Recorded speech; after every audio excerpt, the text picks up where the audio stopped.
ভিডিওকে দেখার পর যাদের মনে হয়েছে যে আমাদেরও নিজেদের টাকাকে মিউচুয়াল ফান্ডের মধ্যে ইনভেস্ট করা উচিত, অর্থাৎ একটি এসআইপি তো আমাদেরও শুরু করা উচিত, কিন্তু এখন কনফিউজ আছি যে কোন ক্যাটেগরিতে আমরা আমাদের টাকাকে ইনভেস্ট করব। লার্জ ক্যাপের সঙ্গে যাব, মিড ক্যাপের সঙ্গে যাব, না স্মল ক্যাপের সঙ্গে যাব। স্যার, খুব বড়ই কনফিউশন এখানে।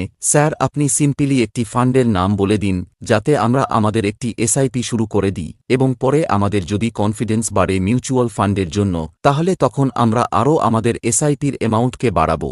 আর তখনই আমরা আমাদের কিছুটা দিমাগ লাগাবো যে হ্যাঁ, এই ক্যাটাগরির এই ফান্ড আমার কাছে আছে, এবার আমাকে কোন ক্যাটাগরির কোন ফান্ড অ্যাড করতে হবে। তো বন্ধুরা, সিম্পলি আপনারাও যদি 1000 টাকার 2000 টাকার এসআইপি শুরু করতে চান, আর যদি বেশি দিমাগ না লাগাতে চান, সিম্পলসি একটি এসআইপি শুরু করে আপনিও দেখতে চান, তাহলে আপনি ভিডিওটিকে খুবই গুরুত্ব সহকারে দেখুন, কারণ এখানে আজকের ভিডিওতে আমি বলবো কিভাবে আপনি কেবলমাত্র একটি 1000 টাকার এসআইপি শুরু করে তার থেকে ফিউচারে ভালো টাকা জেনারেট করতে পারেন। চলুন ভিডিওটি শুরু করি।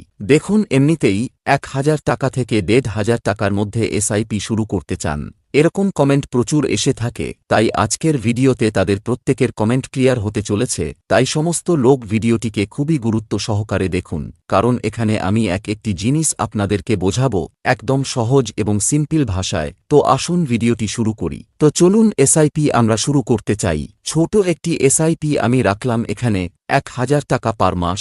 এবার কোন ফান্ড আমাদের জন্য সবথেকে ভালো হতে পারে? দেখুন, এখানে রিস্কের অ্যাকর্ডিং ফান্ডকে ক্যাটাগরি ওয়াইজ ভাগ করা হয়ে থাকে, তাই আপনার জন্য কোন ফান্ড সবথেকে ভালো হতে পারে আপনি যদি খুব বেশি দিমাগ না লাগাতে চান, সিম্পলি আপনি কি করতে পারেন, আপনি মিড ক্যাপ ক্যাটাগরিতে আপনার টাকাকে ইনভেস্ট করতে পারেন, এসআইপি শুরু করতে পারেন। মিড ক্যাপ ক্যাটাগরিতে ফায়দা কি আছে? এখানে আপনার টাকা খুব বেশি হাই রিস্কে যাবে না, অর্থাৎ স্মল ক্যাপে যাবে না, আর যে রিটার্ন আমরা কম পেয়ে থাকি লার্জ ক্যাপ ফান্ডের মধ্যে, তার থেকেও আপনি বেঁচে যাবেন। তো এটি একটি মডারেট রিস্ক বালা মিউচুয়াল ফান্ড যা আপনারা এখানে দেখতে পেয়ে যাবেন। কিন্তু যদি রিস্কোমিটারের হিসাবে আপনারা এই ফান্ডকে দেখেন, তাহলে এই ফান্ড খুবই হাই রিস্ক ক্যাটাগরির মধ্যে এসে থাকে। কিন্তু যদি আপনি এখানে ক্যাটাগরি ওয়াইজ দেখেন, তাহলে লার্জ ক্যাপ, মিড ক্যাপ এবং স্মল ক্যাপ, অর্থাৎ এটি একটি মিডিল ক্যাটাগরির, অর্থাৎ লার্জ ক্যাপ এবং স্মল ক্যাপের মাঝখানের ক্যাটাগরির ফান্ড হিসাবে আপনারা দেখতে পেয়ে যাবেন। এখন যদি ফান্ডের কথা বলি, তাহলে এই ফান্ডের নাম হল HDFC mid cap opportunity fund. এটি এমন একটি ফান্ড যে ফান্ড পাস্টে আমাদেরকে খুব ভালো রিটার্ন বানিয়ে দিয়েছে। আপনার নলেজের মধ্যে যদি এমন কিছু লোক থাকে যারা মিউচুয়াল ফান্ডের মধ্যে ইনভেস্ট করে রেখেছে, আর আপনি যদি তাদের সামনে এইচডিএফসি মিড ক্যাপ অপরচুনিটি ফান্ডের নাম নেন, তাহলে নিশ্চিতভাবে উনি এই ফান্ডের সম্বন্ধে জেনে থাকবেন, এবং বেশিরভাগ পসিবিলিটি এটা থাকবে যে উনিও এই ফান্ডের মধ্যে টাকা ইনভেস্ট করে রেখেছেন, কারণ এই ফান্ডের যে ফান্ড সাইজ আছে তা খুবই বড়, এবং প্রচুর টাকা লোক এই ফান্ডের মধ্যে ইনভেস্ট করছে, এবং রিটার্নও খুব ভালো পাস্টে আমরা দেখতেও পেয়েছি। তো চলুন আসলে দেখে নিই কেমন এই HDFC mid cap opportunity fund. তারপর এতে আমরা এক্সাম্পলের জন্য 1000 টাকার একটি এসআইপি করব, এবং দেখব ফিউচারে কত রিটার্ন আমরা এখান থেকে দেখতে পেতে পারি। তো চলুন সোজা চলে আসি ফান্ডের কথায়। HDFC mid cap opportunity fund, দেখুন ডিটেলসে এই ফান্ডের সম্বন্ধে জানার জন্য আমাদেরকে এই ফান্ডের ফান্ড সাইজকে দেখতে হবে, এক্সপেন্স রেশিওকে দেখতে হবে, এবং মেইনলি হোল্ডিংসে আমাদের অবশ্যই ফোকাস করা উচিত যে আমাদের টাকাকে আসলে কোথায় ইনভেস্ট করা হচ্ছে। তো চলুন সবার প্রথমে আমরা এই ফান্ডের ফান্ড সাইজকে দেখে নেব। আর ফান্ড সাইজের মানে হল লোক কত টাকা এই ফান্ডের মধ্যে ইনভেস্ট করে রেখেছে। বন্ধুরা, এই ফান্ডের ফান্ড সাইজ হল 60,417 কোটি টাকা, অর্থাৎ 60,417 কোটি টাকা লোক এই ফান্ডের মধ্যে ইনভেস্ট করে রেখেছে। এখন যদি এক্সপেন্স রেশিওর কথা বলি, তাহলে এই ফান্ডের এক্সপেন্স রেশিও হল 0.77%, অর্থাৎ ফান্ড ম্যানেজার ফান্ডকে ম্যানেজ করার জন্য এটা আমাদের থেকে চার্জ করে থাকে। এখন যদি আমরা এই ফান্ডের হোল্ডিংসের দিকে তাকাই, তাহলে মার্কেট ক্যাপ অনুসারে মিড ক্যাপ ক্যাটাগরিতে এই ফান্ডের হোল্ডিংসের পরিমাণ হল 62.63%, স্মল ক্যাপ ক্যাটাগরিতে এই ফান্ডের হোল্ডিংসের পরিমাণ হল 15.62%, আর লার্জ ক্যাপ ক্যাটাগরিতে এই ফান্ডের হোল্ডিংসের পরিমাণ হল 14.33%। এইভাবে এখানে টাকাকে ডাইভার্সিফাই করা হবে। বন্ধুরা, যে সমস্ত কোম্পানি ভারতের টপ 100 কোম্পানির মধ্যে আসে, তারা লার্জ ক্যাপ ক্যাটাগরির মধ্যে আসে 101 থেকে 250 র্যাঙ্কিং পর্যন্ত। মিড ক্যাপ ক্যাটাগরির মধ্যে আসে আর 251 থেকে শুরু করে 500 র্যাঙ্কিং পর্যন্ত যে সমস্ত কোম্পানি থাকে, তারা স্মল ক্যাপ ক্যাটাগরির মধ্যে এসে থাকে। অর্থাৎ যে সমস্ত কোম্পানির র্যাঙ্কিং কম হয়ে থাকে তারা বড় কোম্পানি হয়ে থাকে, আর যাদের র্যাঙ্কিং বেশি হয় তারা ছোট কোম্পানি হয়ে থাকে। এখন যদি রিটার্নের কথা বলি, তাহলে লাস্ট 5 বছরে এই ফান্ড 24.76% রিটার্ন জেনারেট করেছে, আর লাস্ট 3 বছরে এই ফান্ডের রিটার্নের পরিমাণ হল 32.23% এবং লাস্ট 1 বছরে এই ফান্ড 59.84% রিটার্ন জেনারেট করেছে।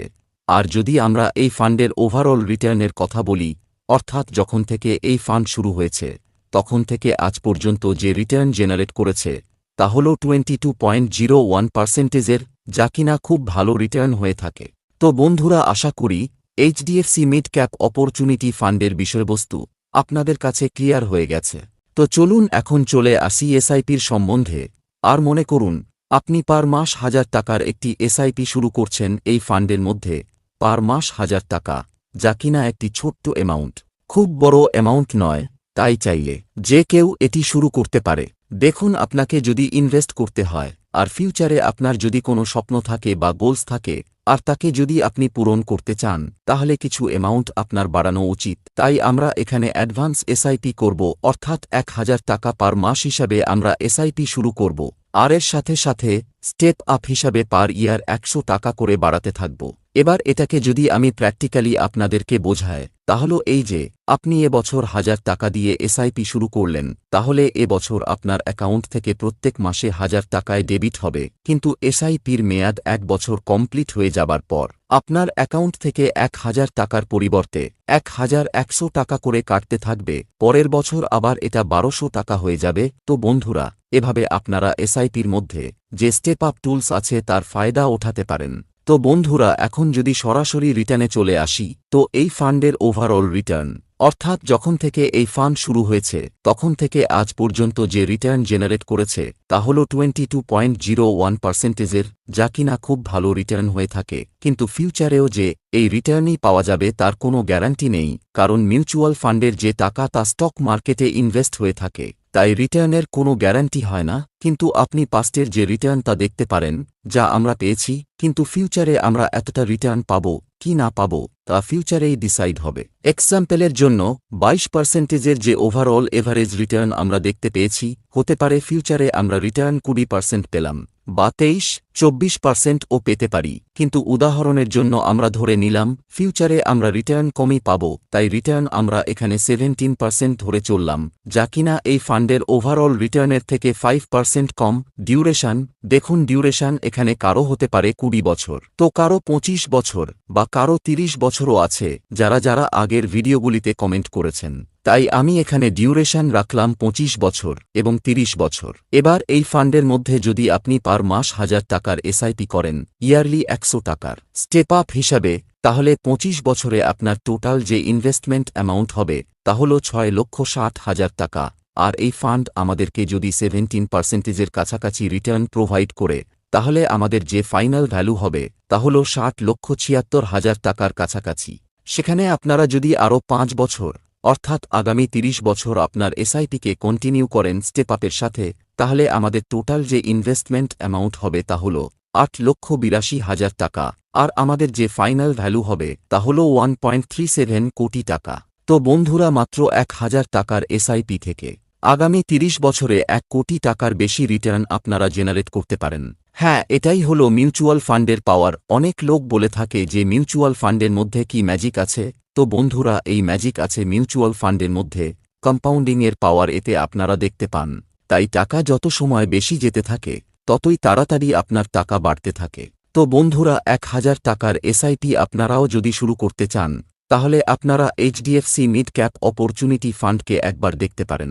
তো বন্ধুরা, আশা করি আজকের ভিডিওর টপিক আপনাদের কাছে ক্লিয়ার হয়ে গেছে। তারপরেও যদি আপনাদের মধ্যে কোনো কনফিউশন থাকে, তাহলে আপনারা কমেন্ট করতে পারেন। সবশেষে বন্ধুরা, এটা কোনো রেকমেন্ডেশন নয়, এডুকেশনাল পারপাসে ভিডিও আপনাদের জন্য বানানো হয়। বাকি ভিডিও আপনাদের কেমন লেগেছে তা অবশ্যই কমেন্ট করে জানাবেন। আর যদি ভালো লাগে তাহলে লাইক, শেয়ার অবশ্যই করবেন।